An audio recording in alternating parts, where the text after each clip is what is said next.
आपको खान सर से डायरेक्ट मुलाकात हुई है कभी? डेली क्लास लेते हैं, डेली मुलाकात होती है, लेकिन कभी बात नहीं करती हूँ उतना, क्योंकि नॉर्मल वो जैसे सब बच्चे को देखते हैं मुझे भी उसी नज़रिए से देखते हैं।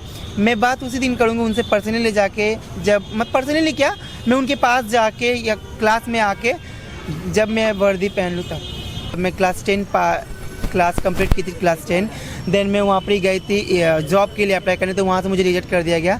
देन फिर मैं 12 के बाद भी गई, तो वहाँ से भी मतलब प्राइवेट जॉब पे वहाँ से भी रिजेक्ट कर दिया। नमस्कार, मैं नितेश, आप देख रहे हैं लोक ताकत। तो अभी हम मौजूद है पटना में। पटना में एक ऐसे हम आपको शख्स से मिलवाने वाले हैं जो कि आप देखकर और उनकी कहानी को सुनकर आप भी चौंक जाइएगा। आपने तो खान सर को सुना ही होगा कि खान सर ऐसे ही फेमस आदमी हैं, और उनके पास एक पढ़ने वाली एक ऐसी छात्रा है जो कि वो ट्रांसजेंडर से आती हैं। ट्रांसजेंडर में आपको जानकारी अच्छी तरह से होगी कि इन लोगों के समाज से अधिकांश लोग नाचने और गाने में चले जाते हैं लोग, और तालियां बजाने में चले जाते हैं लोग। और ये एक ऐसी छात्रा है जो कि खान सर के कोचिंग में इकलौती छात्रा है जो कि उनके यहाँ इन्होंने बीपीएससी का तैयारी करती हैं। तो इनसे हम इन सारी मुद्दों पे बात करने वाले हैं कि उनके यहाँ कब से ज्वाइन की और इनको खान सर सपोर्ट करते हैं कि नहीं करते हैं। इन सारी मुद्दों पे इनसे बात करने वाले हैं। सबसे पहले संडी जी, आपका बहुत बहुत स्वागत है। Thank you so much. आप कब से खान सर के पास पढ़ती हैं? 5 महीना। 5 मंथ। किस चीज़ का तैयारी करती हैं आप? मैं बीपीएससी या दरोगा दोनों करती हूँ। इसके पहले आप क्या करती थी? इससे पहले मैं मेकअप आर्टिस्ट थी, मॉडलिंग शो करती थी और ऑर्केस्ट्रा में डांस करती थी।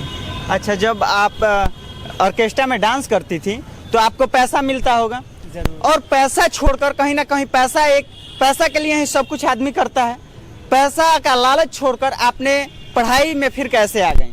एक्चुअली पैसा तो हर कोई कमा सकता है, पैसा हर कोई भी कमाता है, लेकिन इज्जत सबसे बड़ी चीज़ होती है। हाँ। देन वहाँ पर पैसा था लेकिन वहाँ इज्जत नहीं थी। देन मुझे इज्जत बहुत प्यारी थी अपनी। ऐसे आप कहाँ के रहने वाली हैं? मैं बंगाल की रहने वाली हूँ। बंगाल की। वहाँ पे तो बांग्ला ज़्यादा बोला जाता है। हाँ, मेरे दर्शकों को कुछ बांग्ला सुनाइए। जा जिज्ञेस करून बोले दीजिए। इसका मतलब समझा सकती हैं? मतलब कुछ भी पूछना है पूछे, हम बता दे रहे हैं। अच्छा, चलिए, अच्छा है, कोई बात नहीं। बहुत कम ही लोग हैं जो कि बिहार में बांग्ला समझ पाएंगे। ठीक है, तो आगे हम आपसे बात करने वाले हैं। ठीक है, आप इसके पहले ये बता दीजिए कि आपका क्वालिफिकेशन कहाँ तक है? मैं अभी एमए का सेकेंड सेमेस्टर चल रही है मेरे एमए का। अच्छा। ईवीएस पे। ऐसे इसके पहले आप कोई कंपटीशन का एग्जाम दिए हैं या नहीं? नहीं, मैं कभी दी नहीं हूँ। मैं जॉब मतलब जब क्लास कंप्लीट की थी, क्लास 10। देन मैं वहाँ पर ही गई थी जॉब के लिए अप्लाई करने, तो वहाँ से मुझे रिजेक्ट कर दिया गया। देन फिर मैं 12 के बाद भी गई, तो वहाँ से भी मतलब प्राइवेट जॉब पे वहाँ से भी रिजेक्ट कर दिया गया। ये बात बताइए कि आप जब बिहार में पटना में जब आई, तो आप नाचने के वजह से आई कि पढ़ाई करने के वजह से ही आई? बेसिकली मैं जब बिहार में कदम रखी थी वो नाचने की वजह से रखी थी। छपरा पे ऑर्केस्ट्रा करती थी। अच्छा। उसके बाद मतलब वहाँ से मतलब मेरी जरिया चेंज हो गई, रास्ता। वो किसके वजह से, मतलब आपका रास्ता जो चेंज हुआ, किसका गाइडलाइन मिला उसमें कि आप रास्ता चेंज की? पैसा का लालच छोड़कर, कमाई छोड़कर, और आप पढ़ने में आ गई? गाइडलाइन बोलने से सबसे पहले तो मेरी मम्मी की मिली थी, और मेरी फ्रेंड्स लोग थे वो लोग की मिली थी, और सबसे बड़ी गाइडलाइन मुझे मिली थी जनता की, समाज से, क्योंकि वो लोग ही मुझे सिखा दिया था कि इज्जत ही सबसे बड़ी चीज़ होती है, क्योंकि इज्जत जहाँ नहीं है वहाँ पे तुम नहीं हो। और अपने भारत देश में तो सबको समान अधिकार है, पढ़ने का, घूमने का, बोलने का, सबको समान अधिकार है। तो आपने अच्छा लाइन चुनी है। और आपको क्या बनना है आगे पढ़ लिख कर? सबसे मेरी मेन फोकस तो आईएएस ऑफिसर ही बनने की है, लेकिन अभी फ़िलहाल मैं बीपीएससी और दरोगा की तैयारी कर रही हूँ। और मुझे विश्वास है कि मतलब बीपीएससी में 69 दे नहीं पाई कुछ कारण की वजह से, 70 दूंगी। और अभी एसआई का दरोगा का निकलने वाली है, मैं उसमें फॉर्म फिलअप करूँगी 5 तारीख के समय में करूँगी, 5 तारीख के बाद। देन वहाँ से मुझे विश्वास है कि मैं निकल जाऊँगी जितना तक मेरा। अच्छा, इसके पहले आपने किसी ऑफिसर से मिली हैं कि नहीं मिली हैं कि इस जो शिक्षा के क्षेत्र में, पढ़ाई के क्षेत्र में आपको कोई गाइडेंस दिया हो?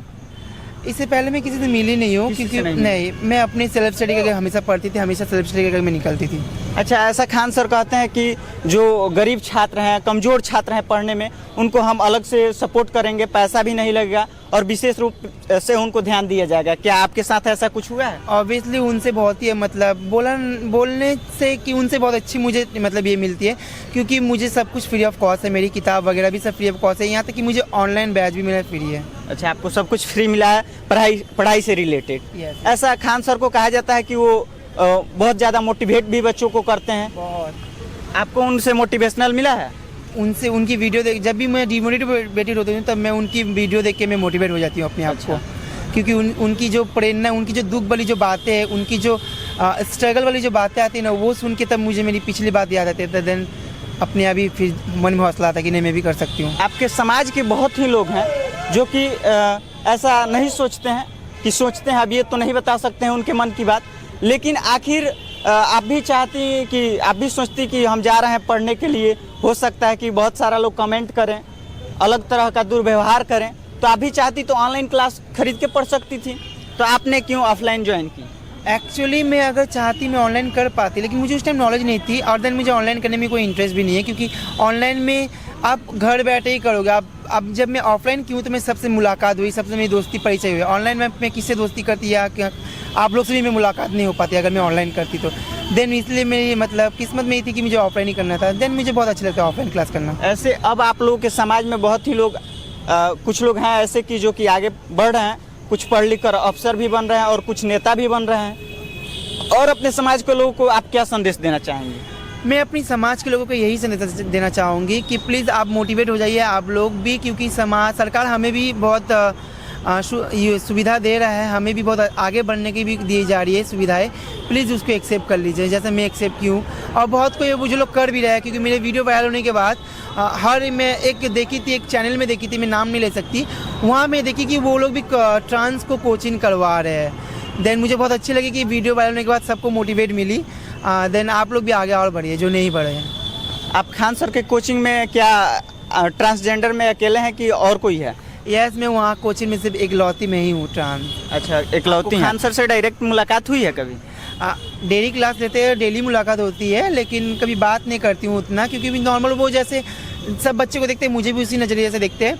मैं बात उसी दिन करूँगी उनसे पर्सनली ले जाके, जब मैं पर्सनली क्या, मैं उनके पास जाके या क्लास में आके जब मैं वर्दी पहन लूँ तब। चलिए, बहुत खुशी का बात है कि आपसे बात भी करके बहुत अच्छा लगा, और हम माता सरस्वती जी से यही प्रार्थना करेंगे कि आप जल्द सफल होइए और फिर हम लोग आएँ आपका इंटरव्यू लेने, यही हम लोग दुआ करेंगे। ठीक है, और कुछ ऐसे भी लड़कियां हैं, ऐसे सरकार भी सपोर्ट कर रही है कि लड़कियां आगे बढ़ें, और कुछ लड़कियां ऐसे हैं कि जो कि शर्म के वजह से सोचती है कि क्या हमको समाज कहेगा, हम घर से बाहर जाके कैसे पढ़ सकते हैं। हालांकि काफ़ी पहले से बदलाव हो चुका है, घर से लड़कियां बाहर निकल रही है और अच्छा तैयारी के वजह से अच्छा सफलता भी पा रही हैं, और कुछ ऐसी भी लड़कियां हैं जो कि नहीं, घर से बाहर नहीं जाके तैयारी करना चाहती हैं, कुछ समाज के दबाव की वजह से अभी भी कुछ ऐसा है। तो उन लोगों को आप क्या कहना चाहेंगे? मैं सबको यही कहना चाहूँगी, मैं एक ट्रांस हूँ कि जब मुझे आप लोग से ज़्यादा मुझे टॉर्चर शिकार होना पड़ता है, देन मुझे फिर कि मेरे ऊपर ही सब हंसते मजाक उड़ाते हैं, मैं मजाकिया बनती हूँ किसी का। जब मैं बाहर निकल कर पढ़ सकती हूँ, समाज को मुँह तोड़ जवाब दे सकती हूँ, तो आप लोग भी दे सकते हो। जो अगर ये सोच के रख रहे हो कि नहीं समाज मुझे ये बोलेगा बोलेगा, डट के सामना करो, क्योंकि आपको जीने का अधिकार है, आपको भी हक है जीने का। डट के सामना करो, डट के आगे निकलो मेरी तरह। अच्छा, अभी आप तो पटना में रूम लेकर रहती होंगी? Yes yes. तो ये सब जो खर्च लगता होगा वो कहाँ से आता है, कौन देता है? वो मेरी मम्मी प्रोवाइड करती है मुझे। अच्छा, ऐसा नहीं लगता है कि कभी हम पहले कमा के मम्मी को दिया करते थे और अभी मम्मी से खुद लेना पड़ता है? एक्चुअली देखा जाए मैं मम्मी को कभी कमा के दी नहीं आज तक, क्योंकि जब मैं कमाती थी वो मैं अपने आप ही मेरा मतलब अपने पे खर्च कर लेती? अपने पे खर्च करती थी। देन कभी कदा राशन पानी हुआ वो देती थी, लेकिन प्रॉपरली मैं मम्मी को कभी नहीं देती थी। उस बात की मुझे दुख है। कोई बात नहीं, इस बात की भी खुशी है कि मैं अब एक कट्ठा मम्मी को देने वाली हूँ जब मैं जॉब में लग जाएगी तो। चलिए, बहुत खुशी की बात है। लेकिन क्लास में जब बैठने के बाद, चाहे कोचिंग में जाने के बाद, चाहे लाइब्रेरी में जब आप क्लास करने जाती होंगी, तो ऐसा कुछ आपके प्रति अलग दुर्व्यवहार नहीं ना किया जाता है? नहीं नहीं नहीं, मुझे सब रिस्पेक्ट करते हैं, मुझे सब बहुत प्यार करते हैं। हर कोई मुझे बोलते हैं कि आप मेरे पास भी आ जाओ। मेरे मतलब वहाँ के अगल बगल के कोचिंग के जितने भी एक भैया थे वो भी मुझे बोले कि आप मैथ क्लास करने के लिए आ जाओ। लेकिन मैं कभी सोची नहीं थी कि मतलब मुझे इतना अच्छा मतलब इज्जत मिलेगी यहाँ आके। चलिए, इनसे बात करके हम लोग को बहुत खुशी मिली।